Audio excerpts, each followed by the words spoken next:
बच्चों, कैसे हो आप सभी। आज की वीडियो हम स्टार्ट करते हैं। तो आज का हमारा जो टॉपिक रहेगा वो है effect of catalyst and effect of temperature on rate of reaction. And हम कॉलिजन थ्योरी भी देखने वाले हैं और इसके साथ हमारा जो ये यूनिट है, ये जो चैप्टर है केमिकल काइनेटिक, वो कंप्लीट हो जाएगा। ठीक है, तो इफेक्ट ऑफ कैटलिस्ट हमें देखना है कि रेट ऑफ रिएक्शन जो है वो कैटलिस्ट इंक्रीज कर रहा है या फिर डिक्रीज कर रहा है। तो मैंने आपको प्रीवियस वीडियो के अंदर एक्टिवेशन एनर्जी का एक ग्राफ प्लॉट करके बताया था। ये रिएक्टेंट प्रोडक्ट बना और आपके पास जो ये अमाउंट आई है, ये क्या होती है? एक्टिवेशन एनर्जी होती है, जिसको हम ई ए से डिनोट करते हैं, राइट। तो जब हम क्या करते हैं, कोई रिएक्शन है, सपोज ए प्लस बी, और क्या बन रहा है? प्रोडक्ट बन रहा है। तो हमने इसके अंदर यहाँ पर क्या डाल दिया है? कैटलिस्ट डाल दिया है। तो इस कैटलिस्ट का क्या इफेक्ट पड़ेगा? तो कैटलिस्ट क्या करता है कि ये जो एनर्जी बैरियर आपको दिख रहा है, मतलब आपको एनर्जी का ये वाला पीक दिख रहा है जो कि एक्टिवेशन एनर्जी है, इसको क्या कर देता है? कम कर देता है। मतलब यहाँ तक ऐसे, और फिर हमारा प्रोडक्ट बन जाता है। तो अब हमारे पास ये वाली एक्टिवेशन एनर्जी बची है ई ए, सपोज डैश से रिप्रेजेंट कर देते हैं। तो हमारे पास जो एक्टिवेशन एनर्जी है ये वाली विदाउट कैटलिस्ट, ठीक है, ये क्या है हमारे पास? Without catalyst. वो क्या है? ज्यादा है। जब हमने कैटलिस्ट डाल दिया तो एक्टिवेशन एनर्जी क्या हो गई? कम हो गई विद कैटलिस्ट।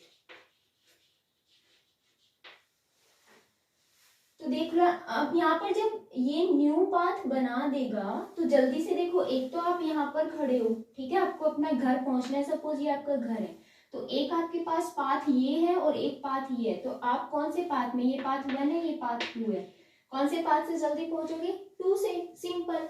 तो कैटलिस्ट क्या करता है कि रिएक्शन को एक न्यू पाथ प्रोवाइड कराता है, जिससे रिएक्शन फास्ट हो जाती है। तो जब न्यू पाथ प्रोवाइड कराता है तो वहां पर एक्टिवेशन एनर्जी क्या हो जाती है?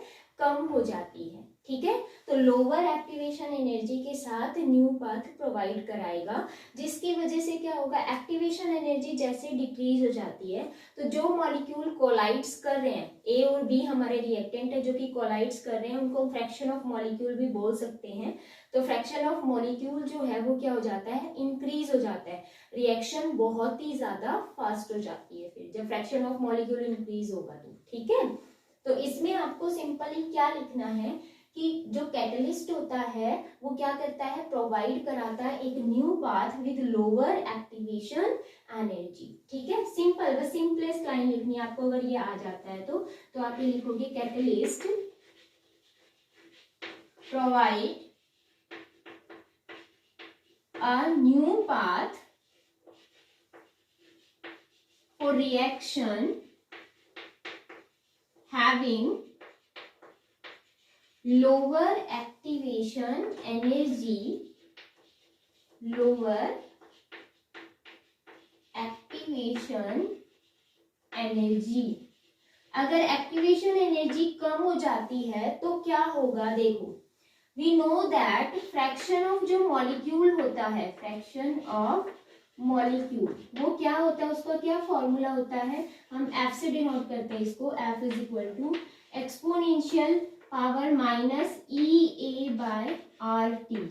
अब यहाँ पर ई ए क्या है? एक्टिवेशन एनर्जी है ना, और ये किस में है? यहाँ पर माइनस में। यानी कि अगर एक्टिवेशन एनर्जी कम होगी तो फ्रैक्शन ऑफ मॉलिक्यूल पॉजिटिव में जाएगा ना, इसका मतलब क्या होगा? फ्रैक्शन ऑफ मॉलिक्यूल बढ़ जाएंगे। तो हम ये कह सकते हैं that is activation energy decrease, activation energy decrease, fraction of molecule increase. Fraction of molecule क्या हो जाएगा? बढ़ जाएगा। और फ्रैक्शन ऑफ मॉलिक्यूल जब बढ़ेंगे मतलब कॉलिजन बहुत ही फास्ट हो रहा है, और जब कॉलिजन फास्ट होगा तो प्रोडक्ट भी फास्ट बनेगा, इसीलिए रेट ऑफ रिएक्शन क्या हो जाती है? इंक्रीज हो जाती है। तो हम लिखेंगे फ्रैक्शन ऑफ मॉलिक्यूल क्या हो रहा है? Increase, hence rate of reaction also increase, ठीक है। क्योंकि जो रेट ऑफ रिएक्शन है वो किस पर डिपेंड करती है, फ्रैक्शन ऑफ मॉलिक्यूल पर डिपेंड करती है। तो रेट ऑफ रिएक्शन क्या हो जाएगी, इंक्रीज हो जाएगी। बस एक छोटा सा पॉइंट आपको ध्यान में रखना है। क्लियर, हमारा फर्स्ट टॉपिक कंप्लीट हो गया है, जल्दी से स्क्रीनशॉट ले लो। बच्चों जो नेक्स्ट आता है वो आता है effect of temperature on rate of reaction. ठीक है, ये भी बहुत इजी है, इसमें आपको 2 पॉइंट्स समझने हैं। कौन कौन से, देखो, अगर आप टेम्परेचर बढ़ाते हो तो ऐसा क्या होता है कि रेट ऑफ रिएक्शन जो है वो फास्ट हो जाती है। ठीक है, तो देखो कोई भी जो रिएक्शन होती है उसकी रेट, दैट मीन्स हम ये कह सकते हैं rate of reaction depends upon 2 factor. ठीक है, डिपेंड्स अपॉन 2 फैक्टर। अब ये फैक्टर कौन कौन से हैं वो ही ध्यान रखना है बस। अगर वो फैक्टर में चेंज आया तो रेट ऑफ रिएक्शन में भी चेंज आएगा। सबसे फर्स्ट आता है कॉलिजन फ्रीक्वेंसी, जो कि अभी अभी बताई है मैंने। कॉलिजन फ्रीक्वेंसी, ठीक है, जो एक्टिवेशन एनर्जी के अंदर हमने डिस्कस भी किया था। एंड सेकंड आता है fraction of molecule. Fraction of molecule हम ये भी डिस्कस कर चुके हैं ना कैटलिस्ट के अंदर, तो अभी जस्ट हमने यही डिस्कस किया है। और ये हम कॉलिजन पहले बता चुके, तो कॉलिजन फ्रीक्वेंसी क्या होती है वो और मैं बता देती हूँ आपको, फ्रैक्शन ऑफ मॉलिक्यूल। ठीक है, देखो कॉलिजन जो फ्रीक्वेंसी है वो क्या होती है, हम ये कहते हैं कि कोलाइड्स कर रहे हैं ना मॉलिक्यूल। ठीक है, अगर हमने एक पर्टिकुलर एरिया ले लिया छोटा सा और हमने ये कहा कि इसके अंदर जितने भी नंबर ऑफ एटम्स है वो क्या कर रहे हैं, कॉलिजन कर रहे हैं, तो उसी को ही आप क्या बोलोगे, मतलब पर सेकेंड जो कॉलिजन हो रहा है, number of collision with in पर सेकेंड, उसको आप क्या बोल दोगे, कॉलिजन फ्रीक्वेंसी। क्लियर, तो जितनी ज्यादा कॉलिजन फ्रीक्वेंसी होगी, जिसको हम Z से डिनोट करते हैं, कॉलिजन फ्रीक्वेंसी जितनी ज्यादा होगी, फ्रैक्शन ऑफ मॉलिक्यूल जितना ज्यादा होगा, वहां पर रेट ऑफ रिएक्शन भी उतनी ही ज्यादा होती है। तो अब टेम्परेचर का इफेक्ट इन दोनों पर कैसे पड़ता है वो आपको देखना है। ठीक है, तो मैं अभी एक ग्राफ बना रही हूँ, फिर मैं आपको समझाती हूँ कि उसमें आपको लिखना क्या है। यहाँ पर हमने लिखा रिएक्शन प्रोसीड हो रही है। ठीक है, यहाँ हमने लिखा टेम्परेचर या एनर्जी लेकर चलो, हम वही वाला लेकर चलते हैं। हमने सपोज यहाँ पर लेके चला है एनर्जी। ठीक है, अब हम कह रहे हैं कि यहाँ पर रिएक्टेंट है और वो प्रोसीड हो रही है, तो प्रोडक्ट कुछ ना कुछ बना, तो हमने यहाँ पर इस टाइप का ग्राफ प्लॉट कर दिया। ठीक है, यहाँ पर हमारा प्रोडक्ट बन गया। तो सपोज हमने ये वाला एरिया ले लिया फ्रैक्शन ऑफ मॉलिक्यूल का कि इतना हुआ, तब जाके हमारा प्रोडक्ट बना।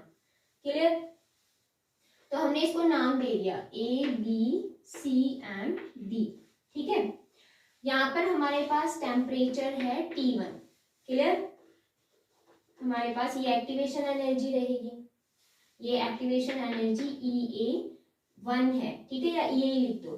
अब हमने क्या किया, टेम्परेचर बढ़ा दिया। सपोज मैंने टेम्परेचर बढ़ाया 10 डिग्री सेल्सियस। जैसे ही मैंने टेम्परेचर बढ़ाया तो हमारे पास जो ग्राफ आया वो इस टाइप से आया। ठीक है, यहाँ पर ये एक्टिवेशन एनर्जी है EA, सपोज ये 1 और ये 2। हमने यहाँ पर टेम्परेचर बढ़ा दिया T1 प्लस 10 डिग्री सेल्सियस, मतलब 10 डिग्री सेल्सियस हमने यहाँ पर कर दिया, T1 के साथ जोड़ दिया। तो जैसे ही 10 डिग्री सेल्सियस बढ़ाया हमारे पास ये वाला ग्राफ आया। अब फ्रैक्शन ऑफ मॉलिक्यूल हमारे पास इतना आ गया कंप्लीट नीचे तक। ठीक है, तो यहाँ हमारे पास C, D, E और F लिख देते हैं। तो जब हमारे पास टेम्परेचर T1 था तो एक्टिवेशन एनर्जी थी EA1, और टेम्परेचर जब T1 प्लस 10 डिग्री सेल्सियस था तो एक्टिवेशन एनर्जी आई हमारे पास EA2। क्लियर है, एंड जब टेम्परेचर हमारे पास T1 था तो फ्रैक्शन ऑफ मॉलिक्यूल कितना आया हमारे पास, ABCD पार्ट आया है ना, ABCD।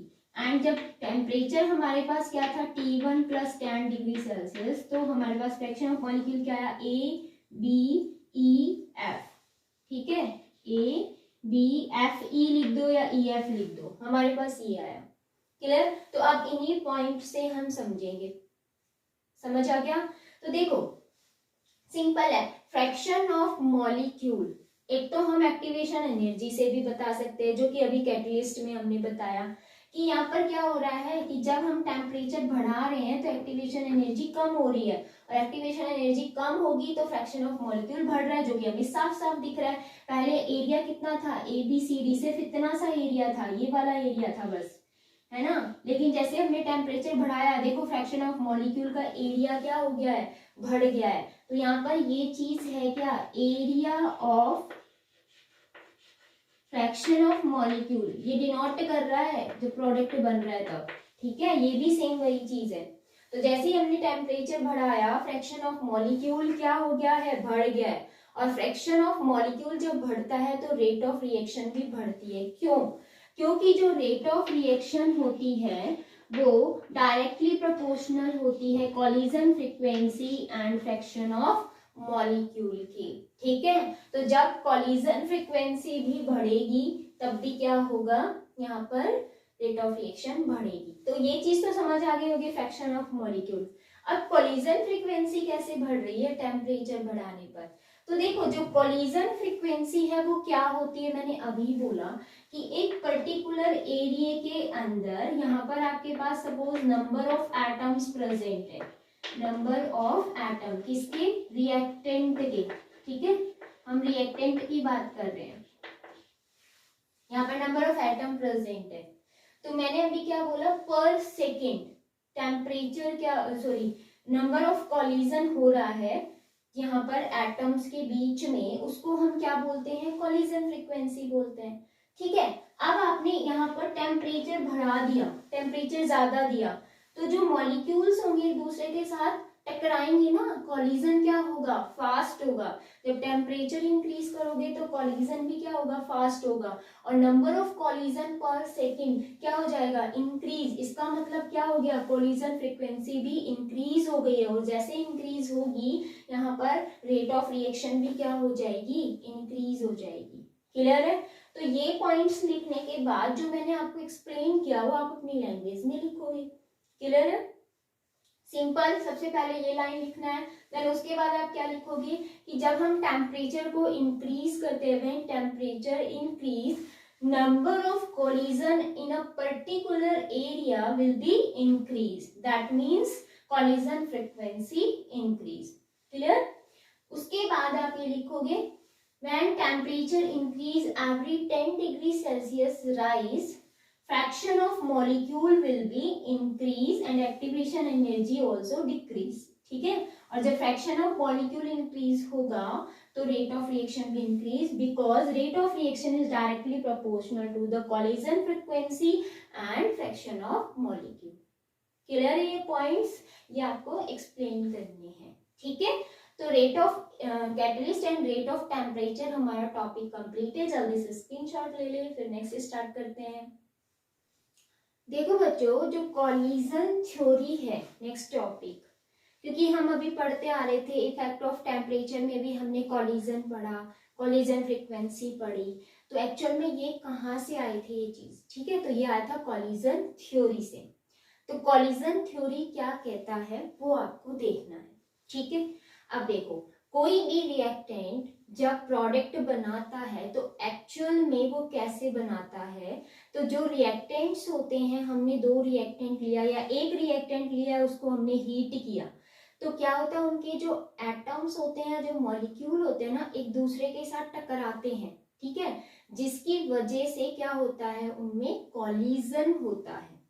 अब वो जब एक दूसरे के साथ बाइंड होने की कोशिश करेंगे, एक दूसरे के साथ टूटने की कोशिश करेंगे, तो वही कॉलिजन में बाइंडिंग की चीजें आती हैं, या उसको हम फ्रैक्शन ऑफ मॉलिक्यूल भी बोल सकते हैं। फ्रैक्शन ऑफ मॉलिक्यूल क्यों, क्योंकि वो एक दूसरे के साथ भागते हुए टकराते हैं, ठीक है। तो हम ये कहते हैं कि यहाँ पर जो कॉलिजन हुआ है उसकी वजह से ही क्या बना है, प्रोडक्ट बना है, ठीक है। तो अब वो कॉलिजन इफेक्टिव है या नहीं है, उसके लिए हमने एक्टिवेशन एनर्जी पहले ही डिस्कस कर ली। तो यहाँ पर मैं आपको बताऊंगी कॉलिजन थ्योरी क्या कहती है।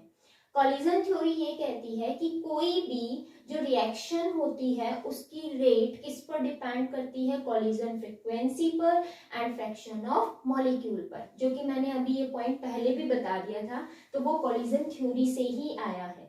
तो सबसे पहले कॉलिजन फ्रीक्वेंसी क्या होती है वो चीज भी बता दी। तो मैंने बताया भी था नंबर ऑफ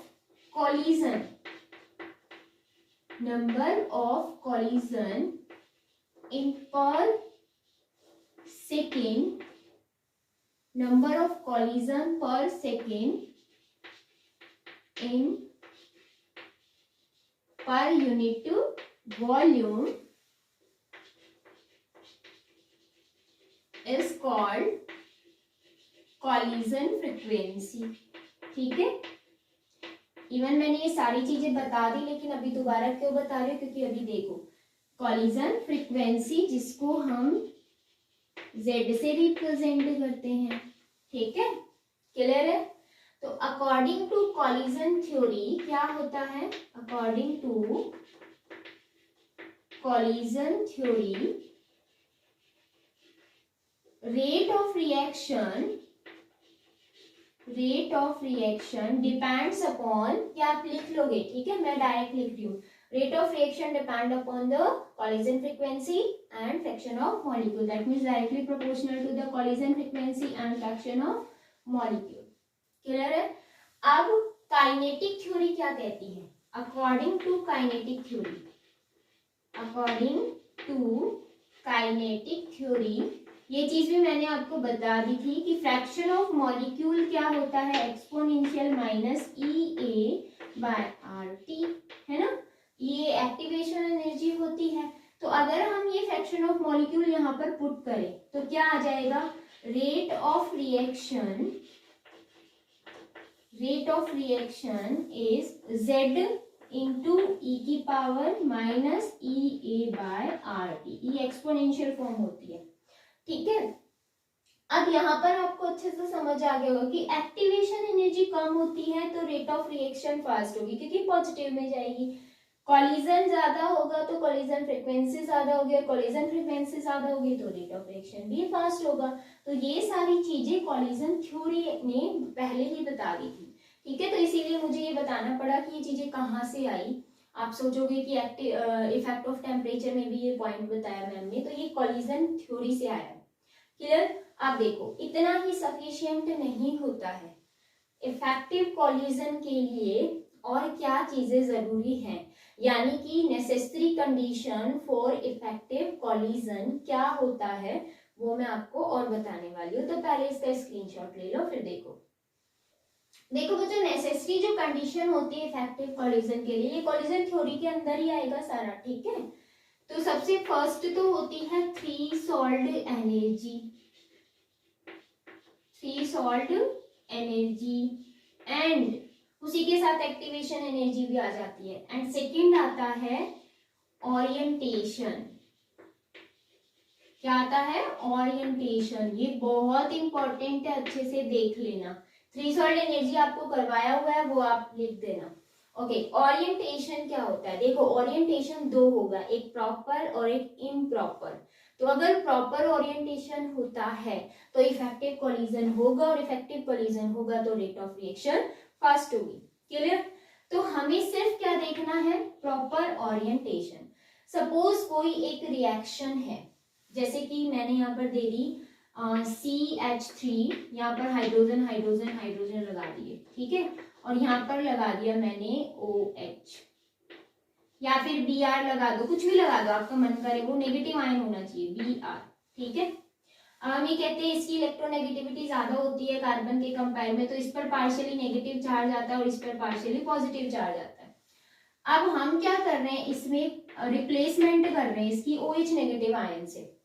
तो यहाँ पर ओरिएंटेशन हमें देखने हैं कि दो ओरिएंटेशन निकल कर आते हैं, कौन कौन से, देखो OH नेगेटिव आयन एक तो फ्रंट से अटैक करे, एक बैक से अटैक करे, ठीक है। तो अटैकिंग हम देख रहे हैं कहाँ से, एक तो हम फ्रंट से और एक हम बैक से अटैकिंग देखेंगे।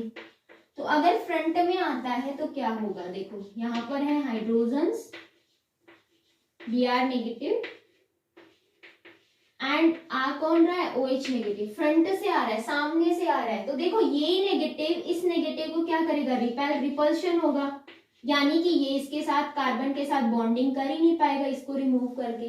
तो इस ओरिएंटेशन को आप क्या बोलोगे, इम्प्रॉपर ओरिएंटेशन। ठीक है, समझ आया। अगर बैक से आता है तो क्या होगा, देखो यहाँ पर hydrogen hydrogen hydrogen Br negative था और यहाँ पर हमने पॉजिटिव चार्ज लगा दिया। OH नेगेटिव आयन बैक से आ रहा है, तो बैक से आएगा तो देखो ये नेगेटिव चार्ज है, ये पॉजिटिव है, ये इस पर इजीली अटैक कर पाएगा, यहाँ से ये रिमूव हो जाएगा। Br नेगेटिव जैसे ही रिमूव हुआ, यहाँ बन गया आपके पास CHHH एंड यहाँ पर आ गया OH। इसका मतलब हमारा प्रोडक्ट बन गया, यहाँ पर तो कुछ नहीं बनेगा क्योंकि ये इम्प्रॉपर ओरिएंटेशन था, और यहाँ पर क्या है, प्रॉपर ओरिएंटेशन। तो इतना ध्यान रखना है कि जब ओरिएंटेशन प्रॉपर होगा तभी इफेक्टिव कॉलिजन होगा, अदरवाइज नहीं होता है। क्लियर है ये चीज। तो यहाँ पर ओरिएंटेशन जो पॉइंट है वो आपको ध्यान में रखना है। क्लियर है। चलो, ये कॉलिजन थ्योरी जो है वो कंप्लीट हो गई। अगर कॉलिजन थ्योरी समझ में आ गई तो इससे जो नेक्स्ट एंड जो लास्ट टॉपिक है आर्हेनियस इक्वेशन है वो और कर लेते हैं जल्दी से। तो इसका स्क्रीनशॉट ले लो पहले आप बच्चों। आर्हेनियस जो इक्वेशन है वो क्या है वो हमें देखनी है। तो आर्हेनियस साइंटिस्ट थे, उन्होंने कॉलिजन फ्रिक्वेंसी से ही या कॉलिजन थ्योरी से ही क्या किया, एक पॉइंट उठाया। ठीक है, फ्रिक्वेंसी नहीं बोल सकते, कॉलिजन थ्योरी से। देखो, जो काइनेटिक थ्योरी है उसने कहा था कि जो फ्रैक्शन ऑफ मॉलिक्यूल होता है वो क्या होता है, एक्सपोनेंशियल फॉर्म के अंदर होता है ना, E-A/RT, ये हमने लिखा था। तो आर्हेनियस क्या कहता है कि जब फ्रैक्शन ऑफ मॉलिक्यूल जो है वो एक्टिवेशन इंक्रीज के डिक्रीज होने से क्या हो रहा है, इंक्रीज हो रहा है, तो फ्रैक्शन ऑफ मॉलिक्यूल पर ही कौन डिपेंड कर रही है, रेट ऑफ रिएक्शन डिपेंड कर रही है। और जो रेट ऑफ रिएक्शन है वही क्या होती है, रेट कांस्टेंट भी होता है, जो कि हमने स्टार्टिंग में किया हुआ है ना। Rate of reaction is equal to the rate constant, जब हम क्या करते हैं, कंसंट्रेशन ऑफ रिएक्टेंट 1 कर देते हैं तब। तो इन्होंने क्या उठाया कि रेट ऑफ रिएक्शन की जगह रेट कांस्टेंट उठाया, कि जो रेट कांस्टेंट होता है वो डायरेक्टली प्रोपोर्शनल होता है एक्सपोनेंशियल फॉर्म ऑफ E/RT, लिख दो। ठीक है, अब जैसे ही प्रोपोर्शनल का साइन हटाया क्या आया, यहाँ पर एक कांस्टेंट आ गया, तो इन्होंने एक अलग नेम दे दिया, ये है E⁻⁻ यानी कि जो K है वो तो क्या है, यहाँ पर रेट कांस्टेंट है। ठीक है, क्या है, रेट कांस्टेंट है।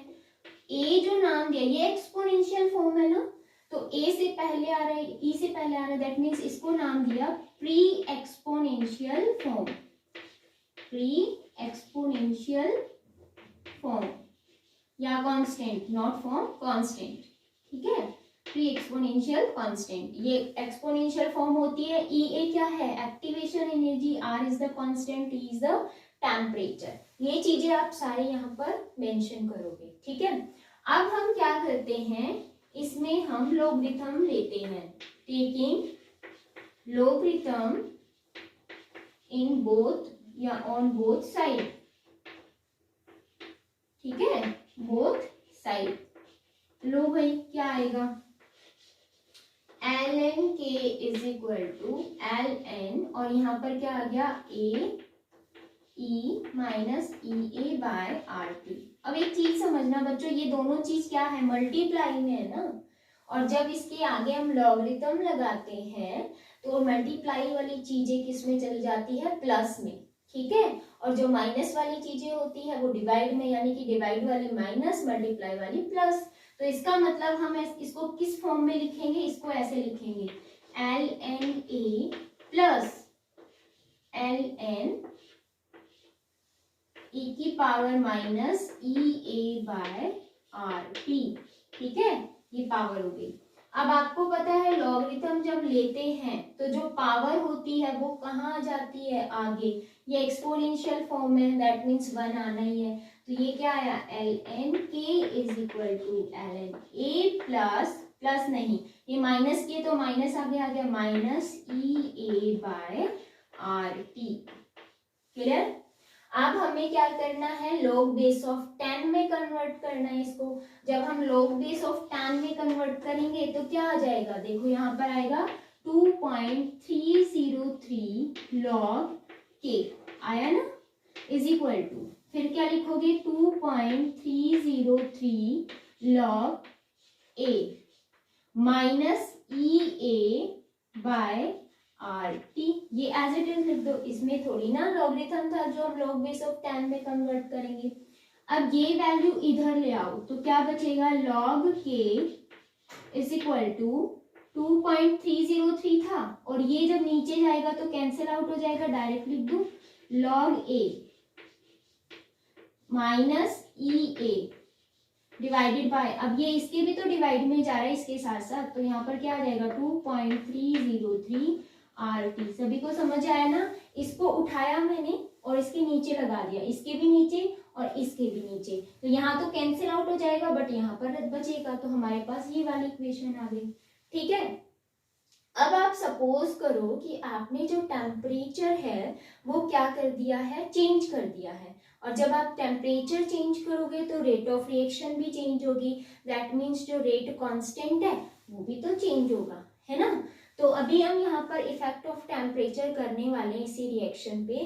पहले आप इसका स्क्रीनशॉट ले लो, क्योंकि ये हमारे पास जो आई है ये आई है कौन सी इक्वेशन, आर्हेनियस इक्वेशन। ठीक है, अगर आपके पास क्वेश्चन में एक ही टेम्परेचर दिया हुआ है और आपसे रेट कांस्टेंट पूछते हैं तो आप निकाल सकते हो। आपको एक्टिवेशन एनर्जी क्वेश्चन में मिलेगी, आर की वैल्यू आप सभी को याद है क्योंकि ये कांस्टेंट है, फिक्स वैल्यू है इसकी। एंड टेम्परेचर क्वेश्चन में अगर एक ही दिया हुआ है तो यहाँ पर पुट कर देना, और एक ही वैल्यू आपको प्री एक्सपोनेंशियल फॉर्म की जो वैल्यू है वो भी मिलेगी, और इसके बाद जो k है वो निकालना है, तो आप निकाल सकते हो। log k की वैल्यू आ जाएगी, log को इधर लेके जाओगे एंटी लॉग बन जाएगा और क्वेश्चन सॉल्व हो जाएगा। बहुत इजी क्वेश्चन आते हैं, डायरेक्ट पुट करना होता है। ठीक है, जल्दी से स्क्रीनशॉट ले लो, ले लिया होगा आई थिंक। अभी हम स्टार्ट कर रहे हैं कि इफेक्ट ऑफ टेम्परेचर इस पर क्या होगा। तो देखो, मैंने ये कहा कि सपोज टेम्परेचर जो है वो आपने चेंज कर दिया है T1 से T2, ठीक है, और जब टेम्परेचर चेंज करोगे आप तो क्या होगा उस केस में, रेट कांस्टेंट भी चेंज होगा, है ना। तो हम वो देखने वाले हैं, आर्हेनियस इक्वेशन ही पढ़ रहे हैं, अभी मैं इरेज कर रही हूँ, तो आपको ये इक्वेशन याद में रखनी है और इसी के साथ हम करने वाले हैं कि क्या होने वाला है इसमें। देखो सिंपल, मैंने यहाँ पर लिखा कि टेम्परेचर जब T1 है, व्हेन टेम्परेचर क्या है T1, तो देखो जो रेट कांस्टेंट होगा वो क्या हो जाएगा, K1 is equal to 2.3 log A minus E A by 2.303 RT1। इसको आप बना दो इक्वेशन नंबर 1, ठीक है। और जब टेम्परेचर T2 हुआ, मतलब हमने चेंज कर दिया, व्हेन टेम्परेचर T2, देन क्या आएगा, log K2 is equal to log A minus E A by 2.303 RT2।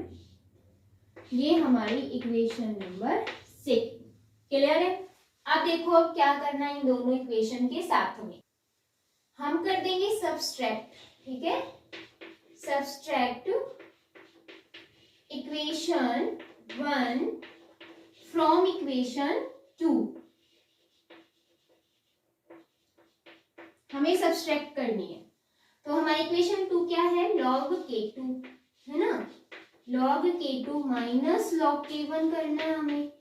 तो देखो वैल्यूज हम रखेंगे, क्या आएगा यहाँ पर, log A, देखो जब माइनस करेंगे तो ये माइनस की टर्म और ये प्लस की टर्म कैंसिल आउट हो जाएगी, तो इसको तो हम हटा ही देते हैं पूरा, ठीक है। हमारे पास बचेगी क्या, हमारे पास log ये वाली minus E A divided by 2.303 RT2।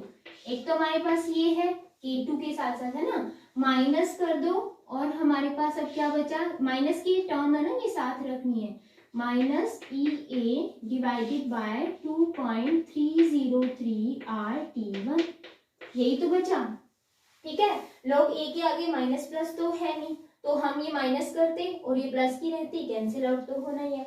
तो देखो ये माइनस माइनस ये क्या हो गया, प्लस में हो गया, तो T1 तो हो गया प्लस में और T2 हो गया माइनस में, और इन दोनों में कॉमन क्या आ रहा है, EA डिवाइडेड बाय 2.303।